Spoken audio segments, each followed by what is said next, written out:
Mesdames et messieurs, bonjour et bienvenue. Vous êtes bel et bien sur notre chaîne YouTube et vous avez raison d'y être. Alors, avant de commencer, abonnez-vous à la chaîne et activez aussi la cloche de notification pour ne plus rien manquer. Partagez également la vidéo avec vos proches si vous la trouvez intéressante.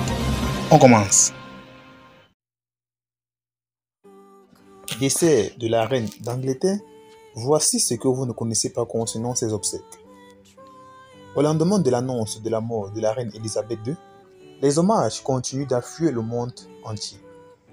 Se pose à présent la question de ses obsèques. Tout un protocole est déjà prévu, date, organisation et tout cela.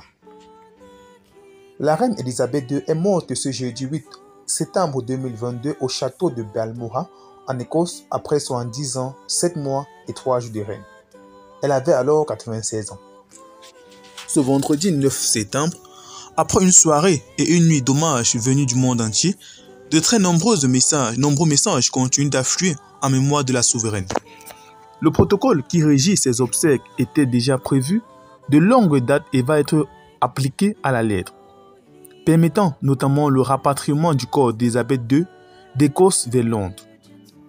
Elle sera ensuite inhumée au château de Windsor, à l'ouest de la capitale anglaise. Décédée en Écosse, la reine Elisabeth II reposera pas définitivement loin de Londres. En effet, son corps va bel et bien être rapatrié dans les jours à venir vers la capitale britannique. Après une dizaine de jours d'hommage, elle sera enterrée au château de Windsor, la résidence royale à l'ouest de Londres, dans le caveau familial, aux côtés de ses sœurs et de ses parents. Selon plusieurs médias anglais, dont le Sun, la reine Elisabeth II est décédée avec 2 de ses enfants, Charles et Anne, à ses côtés. Le reste de la famille royale serait arrivé qu'après le décès de la monarque. Alors que le contexte social est électrique au Royaume-Uni compte tenu de la flambée des prix, de nombreux mouvements de grève ont lieu depuis plusieurs mois outre-Manche. Cependant, après l'annonce de la mort de la reine Elisabeth II, les cheminots et les postiers ont annoncé une suspension de leurs mouvements sociaux, initialement prévus pour les 15 et 17 septembre, date auquel le Royaume-Uni sera encore en période de deuil.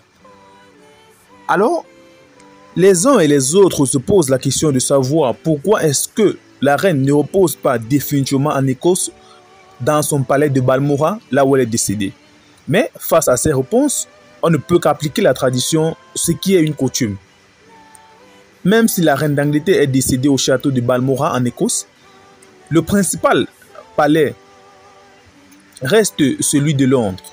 Alors, c'est donc ainsi, dans ce lieu, qu'a été inhumé les parents de la reine d'Angleterre ainsi que presque tous les membres de sa famille, raison pour laquelle la chaîne doit continuer. La reine doit être inhumée à Londres et non en Écosse.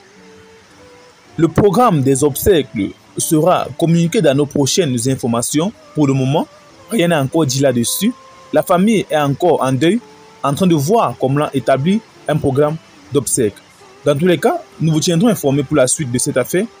Restez connectés à notre chaîne pour ne plus rien manquer.